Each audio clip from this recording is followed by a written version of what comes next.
Good afternoon, ladies and gentlemen. My cordial thanks to the organizing committee for their kind invitation to share with you some ideas about left atrial cardiomyopathy. And many thanks to the chairpersons for the kind introduction. It's not a very common subject to talk about in cardiology when you talk about left atrial myopathy.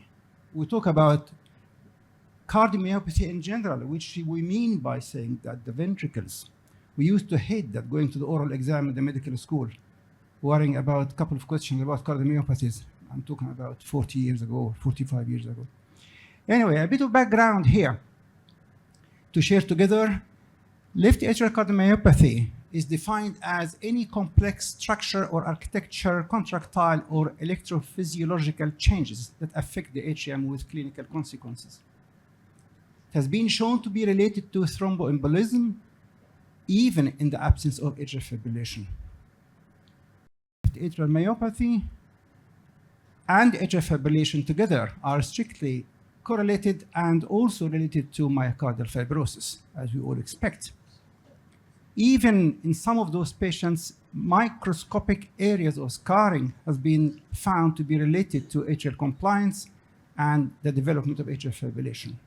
And finally, atrial fibrillation and subsequent volume and fluid overload may cause atrial remodeling with its known consequences.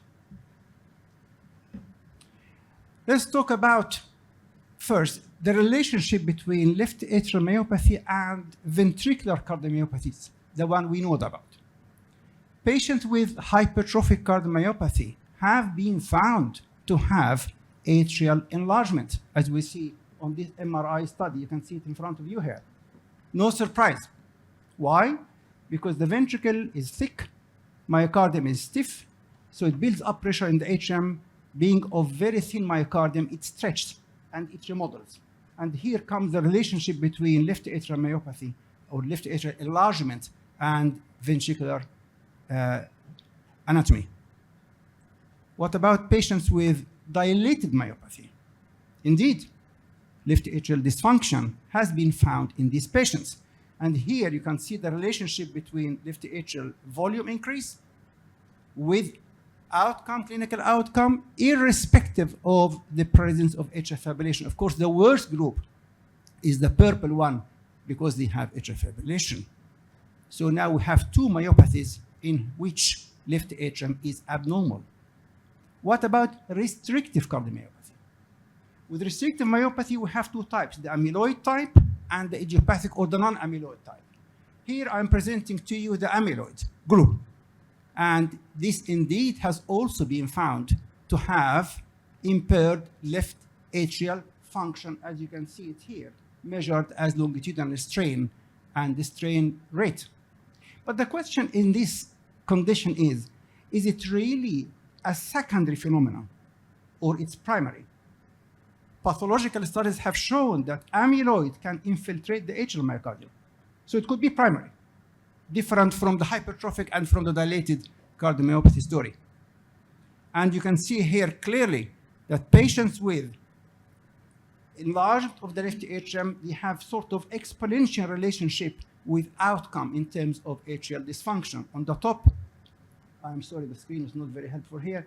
The left atrial reservoir function, left atrial conduit function, and left atrial active function, all of them are impaired in these patients. This raises a very important question about the nature of that disease. And I'm sure you'll all agree that the presence of atrial arrhythmia itself can result in a picture similar to dilated myopathy or non-dilated dilated myopathy with impairment of left ventricular function. Now, what about the impact of atrial myopathy on clinical outcome and other conditions related to cardiovascular disease, particularly stroke? Yes, it has been found that patients with left atrial myopathy, enlargement of the left atrium, they tend to develop lots and lots of worse outcome in terms of strokes compared to the ones without atrial myopathy. Any relationship between atrial myopathy and CHAD score? Indeed, you can see here the exponential increase in the risk of this group of patients as you add to them enlargement of the left atrium. So CHAD score on its own could be better predictor for outcome in the presence of enlargement of the left atrium. Now I'm going to share with you, if I may, some real-life examples from patients with left atrial myopathy. Here is a patient, bit of mitral valve disease, good ventricle, no more than mild to moderate mitral regurgitation, and I would describe this as a huge left atrium. Why is that? Because of the disproportionate enlargement of the atrium with respect to the extent of mitral regurgitation and the extent of ventricular dysfunction. Very important to bear this in mind. Is it only limited to the left atrium? No. In some patients, you could have also the right atrium following, as you can see here, almost normal mitral valve, small amount of leaky mitral valve, and normal left ventricle, normal right ventricle, and the two atria are significantly enlarged and impaired in function. Now we go into more trouble. Here is a patient of mine who I saw last month, very healthy athlete. He loved rugby, and he came complaining of some fluttery feeling in the chest. Sat in front of me, and I looked at him. Upper limit of normal left atrium, no more than that. It's not a huge atrium at all. And in terms of mitral regurgitation, you can see that no more than trivial mitral regurgitation. Why this patient is having arrhythmia?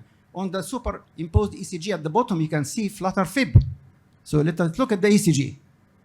Of course, no one would doubt that this patient has significant atrial arrhythmia, flutter fib here, in someone who is completely healthy, 35. Are we missing something? We know from our textbook that athletes do tend to develop arrhythmia because of enlargement of the atrium. Even young kids, 15 years old, it happens in them. And this atria could shrink as they stop training. But this man seems to be established. How long you have been complaining of this? A year? So now we are moving into permanent atrial fibrillation in this sad person who is, and he couldn't wait to go back to his exercise.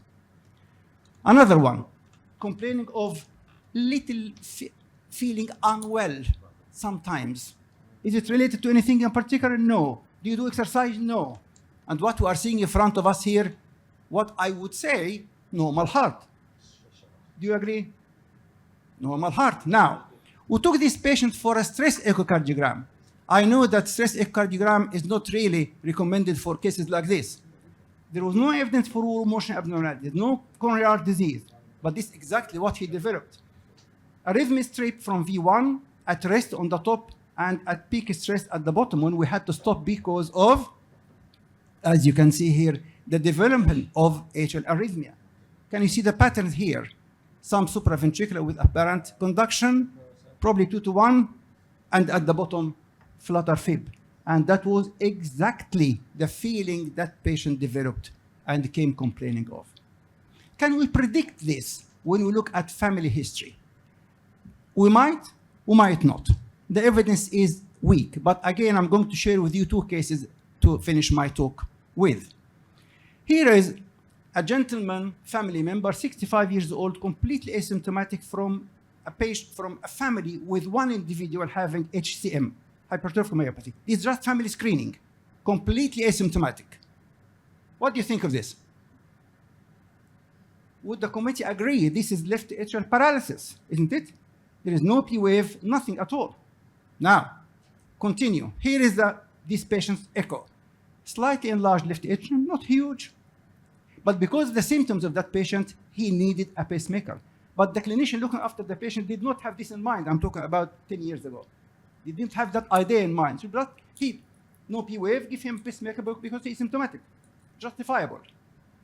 This patient's cousin, 35 years old, asymptomatic. He plays football. And this is his ECG. What do you think? Similar, isn't it? Another left atrial paralysis. Someone 35, young chap. Oh, I can't give him a pacemaker. I can't justify that because of lack of symptoms. We'll continue. What do you think of his atrium? Completely normal. So this means that left atrial volume is not the only marker for left atrial myopathy. And some patients might present with arrhythmia rather than enlargement of the left atrium as a manifestation of left atrial myopathy. We took this issue on board, and we put together a review article for the audience if they'd like to download it from Google or from PubMed and read about left atrial myopathy. So in conclusion, I hope I have succeeded to demonstrate to you that left atrial dilatation in the absence of mitral valve disease or systolic left ventricular disease could be a manifestation of left atrial myopathy. Of course, we have to comment on the disproportional enlargement of the HM with respect to the diastolic dysfunction of the ventricle. Absence of clear evidence for left ventricular disease and enlargement of the left HM may suggest independent, whether idiopathic or not, I can't put the word idiopathic, it's very early to go that far, but independent left atrial cardiomyopathy. I personally believe that early identification of these patients, if we look at them seriously and critically in clinics, might help us to identify them, go through them one by one in detail to understand better the nature of that pathology.